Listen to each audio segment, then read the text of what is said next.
அனைத்து நல்லவங்களுக்கும் வணக்கம். அனைவருக்கும் இனிய புத்தாண்டு நல்வாழ்த்துக்கள். இந்த 2026 இதுவரைக்கும் நம்ம பார்க்காத ஒரு ஆண்டா தான் இருக்க போது. இந்த 2026 அப்படின்றது வந்து பார்த்தீங்கன்னா, கம்ப்ளீட்டா கோல்ட், சில்வர் மார்க்கெட்ஸ் குறிப்பா Indian market, US market and crude ஆயில வந்து ரீடிஃபைன் பண்ண போது அப்படின்னு சொன்னா, அது மிகையல்ல. ஆமா ப்ரோ. ஜனவரி ஆரம்பிச்ச உடனே ட்ரம்ப் பாட்டுக்கு காலையில எழுந்தாரு. திடீர்னு போய் வெனிசுலாவோட பிரசிடென்ட்ட கொண்டு வந்துட்டாரு. அப்ப இந்த வருஷம் மாற்றமா தான் இருக்க போதுன்னு நினைச்சீங்கன்னா, it's just not because of one war and not because of one election. It's all because of trust. அப்ப இந்த 2026ல பணம் எங்க தான் மூவ் ஆக போகுது அப்படின்றது ரொம்ப முக்கியமா இருக்கு. ஏன்னா, உங்களுடைய பணம், என்னுடைய பணம் மூவ் ஆகுறதுனால மட்டும் உலகத்துல பெரிய மாற்றம் வந்துருமானா கண்டிப்பா கிடையாது. பெருமளவுல இன்வெஸ்ட் பண்ணக்கூடிய அந்த பணம் எங்க போக போகுதோ, அங்க தான் மார்க்கெட்டுடைய திசையும் இருக்க போகுது. அப்ப அது எங்க சில்வரா, கோல்டா, யுஎஸ் மார்க்கெட்டா, இந்தியன் மார்க்கெட்டா, க்ரூட் ஆயிலா அப்படின்னு சொல்லி பார்க்கும்பொழுது, அதுக்கான லீட் இந்த வீடியோல நீங்க பார்க்கும்போது, நான் குடுக்கக்கூடிய இன்ஃபர்மேஷன்ல உங்களுக்கே வந்து கிடைக்கும். நான் இந்த இன்ஃபர்மேஷனோட சேர்த்து சொல்லிடுறேன். ஒரு பெரிய டிஸ்க்ளைமர். நான் எந்த விதத்திலுமே செபி ரிஜிஸ்டர்ட் கிடையவே கிடையாது. இந்த வீடியோல ஷேர் பண்றது எதுவுமே பை அண்ட் செல் ரெக்கமெண்டேஷன்ஸ் கிடையாது. நான் ஷேர் பண்ணக்கூடிய இன்ஃபர்மேஷன் உங்களுடைய எஜுகேஷனல் பர்ப்பஸ் ரெஃபரன்ஸ்க்காக மட்டும் தான். நீங்க இன்வெஸ்ட் பண்றதுக்கு முன்பாக ஒரு தடவைக்கு 100 தடவை ரிசர்ச் பண்ணிக்கோங்க. சில்வர் 2026ல என்ன ஆக போகுது? ஆனா இந்த சில்வர பத்தி புரிஞ்சுக்கணும்னா நம்ம 2022க்கு போணும். ஏன்னா அந்த டைம்ல ஒரு சின்ன ஃபிளாஷ்பேக். ரஷ்யா, உக்ரைனுக்கான வார் ஸ்டார்ட் ஆகுது. அந்த டைம்ல யுஎஸ் வந்து ரஷ்யா மேல பலவிதமான தடை விதிக்கிறாங்க. குறிப்பா அவங்களுடைய ஃபாரின் ரிசர்வ்ஸ் எங்க இருந்தாலுமே அதையுமே ஆக்சஸ் பண்ண முடியாத மாரியான தடையா அது இருக்கு. யூரோவும் வந்து பார்த்தீங்கன்னா, கம்ப்ளீட்லி இவங்கள வந்து புறக்கணிக்கிறாங்க. அட் த சேம் டைம் அவங்களுடைய டாலருக்கு உண்டான அந்த மதிப்பு டோட்டலா வந்து அவங்க கையிலேயே வந்து கிடையாது.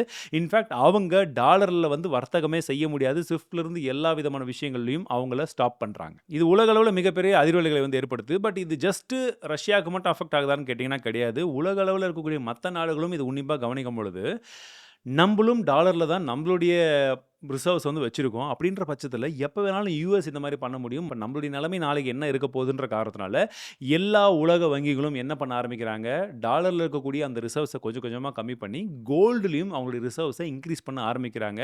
So central banks around the world என்ன பண்றாங்க, தொடர்ந்து டன் கணக்குல கோல்ட வாங்கி குவிக்கிறாங்க. பட் இது ஜஸ்ட் சாப்டர் 1 தான். ஏன்னா, இதெல்லாம் நம்ம கண்ணுக்கு தெரிஞ்சு இப்ப கோல்டுடைய பிரைஸ் ஏறும்போது நம்ம பார்த்துக்கிட்டே இருந்த விஷயம். பட் சாப்டர் 2 இதற்கு பின்னாடி நடந்த இன்னொரு விஷயம் என்னன்னா, சில்வர். இந்த இடத்துல தான் நம்ம இந்தியாவுக்கும், ரஷ்யாவுக்கும் நடந்த இந்த ஆயில் ட்ரேட பத்தி முழுசா வந்து தெரிஞ்சுக்கணும்.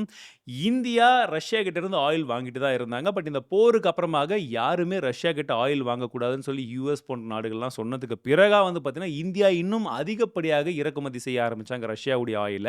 அதற்கு 2, 3 காரணங்கள். 1 பிரைஸ் ரொம்ப சீப்பா கிடைக்குது. பிளஸ் இன்னொன்னு ரஷ்யா நமக்கு இருக்கக்கூடிய ரொம்ப நம்பிக்கையான ஒரு தோழமையான நாடு அப்படின்றது போல பலவிதமான விஷயங்கள அடுக்கிட்டே போனாலுமே, ரஷ்யா நமக்கு அவங்களோட ஆயில குடுத்தாலுமே, இந்திய ரூபாய அதிகப்படியா வாங்குறதுக்கு அவங்க மறுப்பு தெரிவிக்கிறாங்க. ஏன்னா, அவங்க அத வச்சு என்ன பண்றது? வேற எங்கேயுமே டக்குனு வந்து லிக்விடேட் பண்ண முடியாது. மத்த நாடுகளும் இந்திய ரூபாய வந்து வர்த்தகத்துக்காக யூஸ் பண்றது கிடையாது அப்படின்ற பட்சத்தில அவங்களுக்கு ஒரு மிகப்பெரிய சிக்கல் அங்க வருது. ஸோ இந்த பிரச்சனைக்கு தீர்வு காணும் விதத்தில இந்தியா, ரஷ்யா ஒரு சூப்பரான ஒரு ஐடியாவ வந்து பிளான் பண்றாங்க. அதாவது ரஷ்யா கிட்ட நம்ம இம்போர்ட் பண்ணக்கூடிய ஆயிலுக்கு பதிலாக இந்தியா ரூபாய குடுக்காம யுஏஇ உடைய திராம்ஸ குடுக்குறாங்க. தட் இஸ் ஏஇடிய குடுக்குறாங்க. ரஷ்யா அத வாங்குறதுக்கு தயாரா இருக்காங்க. ஸோ நம்ம ஆயில் இம்போர்ட்டும் பண்ணியாச்சு. அட் த சேம் டைம் இங்க நமக்கு திராம்ஸ் அதிகமா கிடைக்குது. அத வந்து நம்ம குடுத்து அழகா நம்ம ஆயில இம்போர்ட் பண்ணிட்டோம். இப்ப ரஷ்யா வாங்குன அந்த திராம்ஸ் அவங்க என்ன பண்றாங்கன்னு பார்த்தீங்கன்னா, சைனா கிட்ட குடுக்குறாங்க. சைனா கிட்ட குடுத்து அவங்க சிஎன்ஒய்யா கன்வெர்ட் பண்ணிக்கிறாங்க. சைனீஸ் யுவான வந்து கன்வெர்ட் பண்ணி அவங்க வச்சுக்கிறாங்க. இப்ப உங்களுக்கு 2 கேள்வி இருக்கும். சைனா ஏன் ஏஐடிய வாங்கணும்? அண்ட் சிஎன்ஒய்ய வாங்கி ரஷ்யா என்னதான் பண்ண போறாங்கன்னு சொல்லி இல்லைங்களா? இது 2த்துக்கும் பதில் சொல்றேன். ஒரு ஸ்மார்ட்டான ஒரு வழி அப்படின்னு சொல்லலாம். சைனா வாங்குன திராம்ஸ வச்சு அவங்க என்ன பண்றாங்க, கல்ஃப் நாடுகள்ல இருந்து இறக்குமதி பண்ணக்கூடிய ஆயில்ஸ்க்கு அவங்க இந்த திராம்ஸ குடுத்துடுறாங்க. ஸோ அவங்களுக்கு அந்த பிரச்சனை சால்வ் ஆயிடுது. ரஷ்யா கிட்ட இருக்கக்கூடிய அந்த சைனீஸ் யுவானுக்கு அவங்க என்ன பண்றாங்கன்னா, சைனால இருந்து அவங்க பொருட்களையும் இறக்குமதி பண்றாங்க. சில்வர அதிகப்படியா வாங்கவும் ஆரம்பிச்சாங்க. ஸோ இந்த இடத்துல டாலரே இல்லாம 3 பெருநாடுகள் வர்த்தகத்த ஈஸியா பண்ணவும் ஆரம்பிச்சாங்க. அட் த சேம் டைம் இதுக்கு பேரலலா நம்ம பார்க்க வேண்டிய முக்கியமான ஃபேக்ட் என்னன்னு பார்த்தீங்கன்னா, இந்தியா சில்வருக்கான இம்போர்ட்ட 15% 6%க்கு குறைச்சிருந்தாங்க ஜூலை 2024.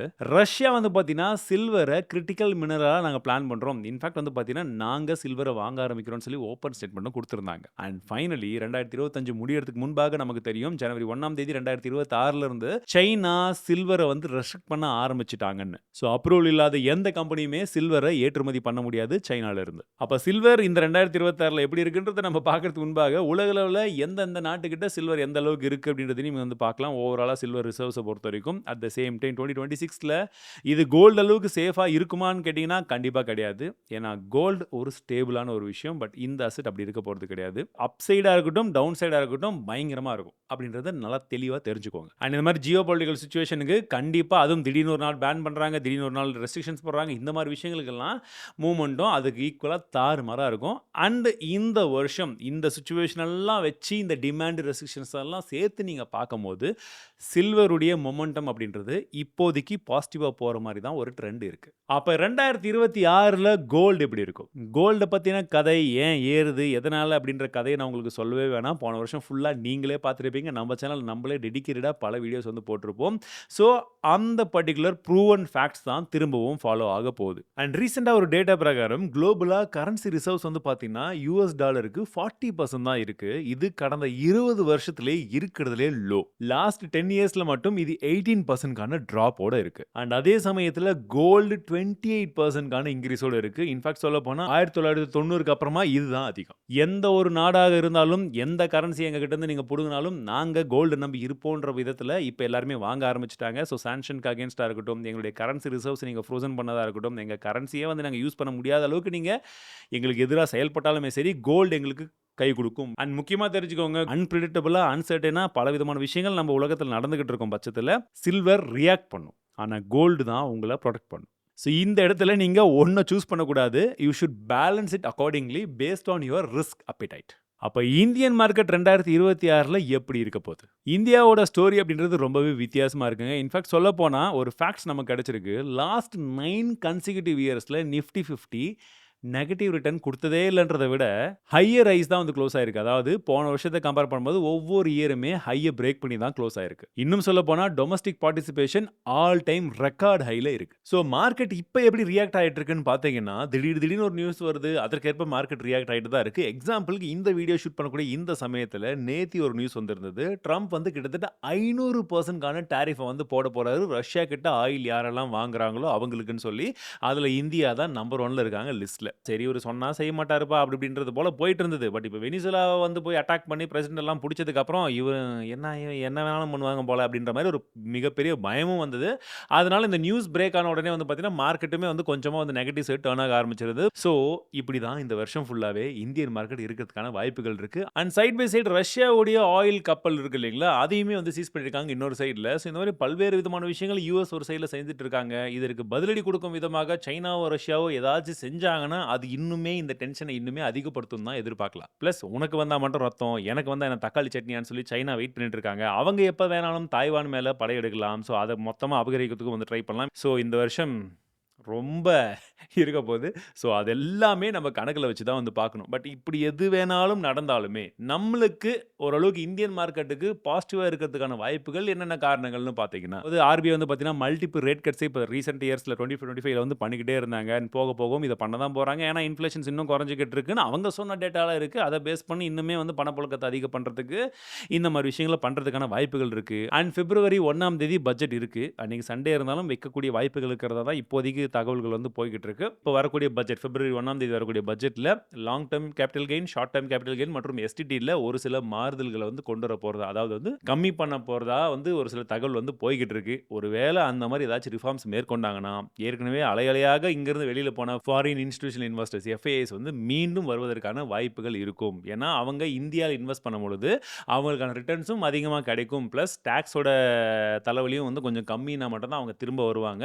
கான்ஃபிடன்ஸும் வந்து இன்னும் கொஞ்சம் இன்க்ரீஸ் ஆகும். இன்ஃபேக்ட் இந்த அளவுக்கு எஃப்ஐ உடைய பணம் வெளியே போயிருந்தா கூட எந்த அளவுக்கு இன்னுமே முதலீடுகள் வந்து இருக்குன்னு பார்த்தீங்கன்னா telecommunication service, oil and consumers, chemicals இதெல்லாம் வந்து பார்த்தீங்கன்னா இன்னுமே நல்ல இன்வெஸ்ட்மெண்ட்ஸ் வந்து பண்ணிக்கிட்டு தான் இருக்காங்க. ஸோ அது இன்னுமே வந்து பெட்டர் இன்வெஸ்ட்மெண்ட்டாக மாறணுன்ற பட்சத்தில் இந்த மாதிரி ஒரு சில டாக்ஸ் விஷயங்கள் மற்ற விஷயங்கள்லாம் அவங்களுக்கு ஏற்ப சூழ்நிலைகள் வந்து இருந்தால் மட்டும்தான் நமக்கும் இருந்தால்தான் நம்மளும் லாங் டேர்மில் இந்தியாவோட growth-ஐ நம்பி முதலீடு பண்ணுறதுக்கு ஒரு மிகப்பெரிய வாய்ப்பாக இருக்கும். ஸோ இதெல்லாம் ஃபண்டமெண்டலாக இப்போ இருக்கக்கூடிய ஃபேக்ட். ஸோ இதை சுற்றி டெக்னிக்கலாக நம்ம பார்க்கும்போது இந்தியா விக்ஸ் விக்ஸ். இந்த விக்ஸ் அப்படின்றது வந்து பார்த்தீங்கன்னா, வாலட்டிலிட்டி இண்டெக்ஸ் அப்படின்னு சொல்றாங்க. ஸோ மார்க்கெட்ல எந்த அளவுக்கு ஃபியர் இருக்கு அப்படின்றத வந்து நம்ம டீல் பண்ணிக்கலாம். ஸோ இது விக்ஸ் வந்து ஃபால் ஆச்சு அப்படின்னா, வாலட்டிலிட்டியும் வந்து ஃபால் ஆக போகுது. ஸோ பெருசா வாலட்டிலிட்டி இருக்காதுன்னு அர்த்தம். ஒருவேளை விக்ஸ் வந்து ரொம்ப அதிகமா ஏறி இருக்குன்னா, வாலட்டிலிட்டி அதிகமா வரப்போகுதுன்னு அர்த்தம். குறிப்பா அன்சர்டனிட்டி மார்க்கெட்ல இருக்குன்றத இந்த விக்ஸ் அதிகமா இருக்கும் பட்சத்தில நம்ம இத வச்சு கணிக்க முடியும். ஸோ இந்த டேட்டாவ பொறுத்தவரைக்கும் பார்த்தீங்களா, லாஸ்ட் 4 சர்கம்ஸ்டான்சஸ்ல எப்பல்லாம் அந்த கப் அண்ட் ஹேண்டில் அப்படின்னு சொல்லுவாங்க டெக்னிக்கலா.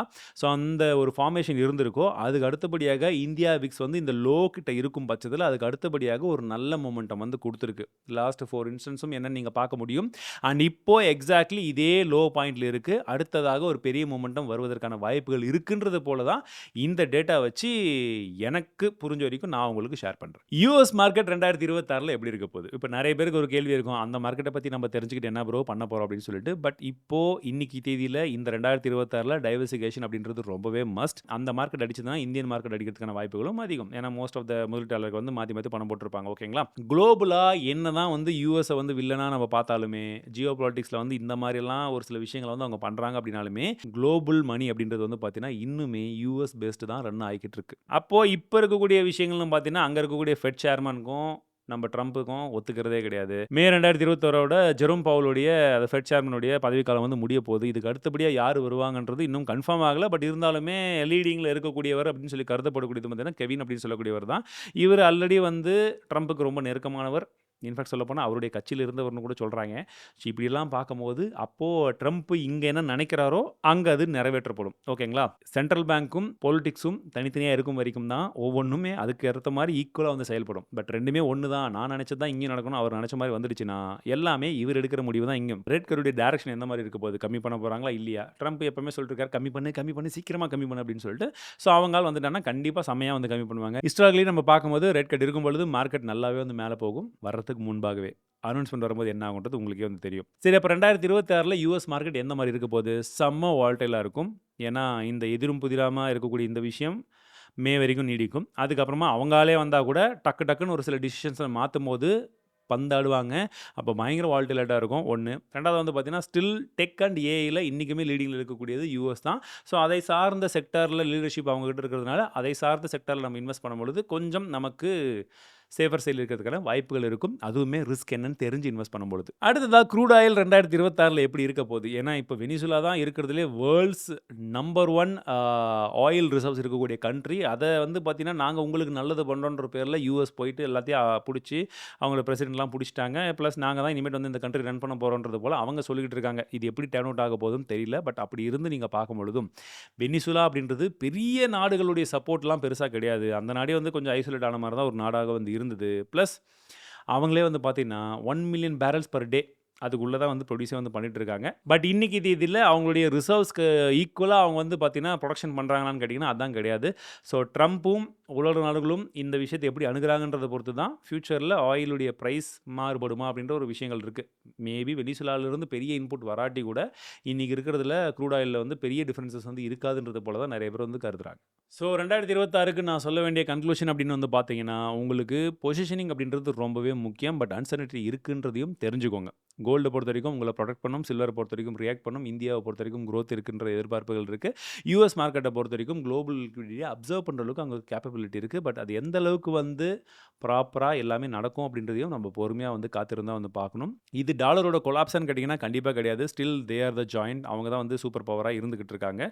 பட் கோல்டுக்கு நிகராக சில்வரும் கொஞ்சம் கொஞ்சமா படிப்படியா வந்து அந்த மானிட்டரி விஷயங்களுக்குள்ள அப்படியே என்டர் ஆகிக்கிட்டு இருக்குன்றது இங்க நமக்கு கிளியர் கட்டா புரியுது. ஸோ இத வந்து ஒரு டிரான்சிஷன் பீரியடா தான் வந்து பார்க்க முடியுது. ஸோ அதனால நீங்க உங்களுடைய முதலீடு ₹10 வச்சிருக்கீங்களோ, ₹10,000 இன்வெஸ்ட் பண்ண போறீங்களோ, எந்த இடத்துல இருந்தாலுமே அதை டைவர்சிஃபை பண்ணி இன்வெஸ்ட் பண்றீங்களான்றத பார்த்துக்கோங்க. பேஷன்ஸ் அப்படின்றது இந்த வருஷத்துக்கு ரொம்ப ரொம்ப ரொம்ப முக்கியமான ஒரு விஷயம். நீங்க பார்க்கும்போது எல்லாம் சூப்பரா பறக்கிற மாரி இருக்கும். பணம் போடும்போது இறங்க ஆரம்பிச்சுரும். அதனால முன்கூட்டியே அது என்ன ஏதுன்னு தெரிஞ்சுக்க முயற்சி பண்ணுங்க. பிளஸ் ஒரு கிளியர் கட்டான மைண்ட் செட், கிளாரிட்டியோட நீங்க இன்வெஸ்ட் பண்றது ரொம்ப ரொம்ப ரொம்ப முக்கியம். என்னால முடிஞ்ச வரைக்கும் நான் கத்துக்கிட்ட விஷயத்தை உங்களுக்கு ஷேர் பண்றேன். யுஎஸ் மார்க்கெட்ல இன்வெஸ்ட் பண்றதுக்கான சந்தேகங்கள் உங்களுக்கு இருந்தா கமெண்ட்ஸ்ல சொல்லுங்க. அதோட கேள்விகள்லாம் பொறுத்து நாங்க எங்களுடைய ஃபுல் வீடியோ இன் டெப்த்தா எக்ஸ்பிளைன் பண்ணி நான் சீக்கிரமா கொண்டு வந்துறேன். இது இல்லாம வேற ஏதாச்சும் உங்களுக்கு வீடியோ வேணும்னு நினைச்சீங்கன்னா, அதையும் ஷேர் பண்ணுங்க. கண்டிப்பா உங்களுக்கு வீடியோ கொண்டு வந்துறோம். மீண்டும் அடுத்த சந்திக்கிறேன். வாழ்க தமிழ்.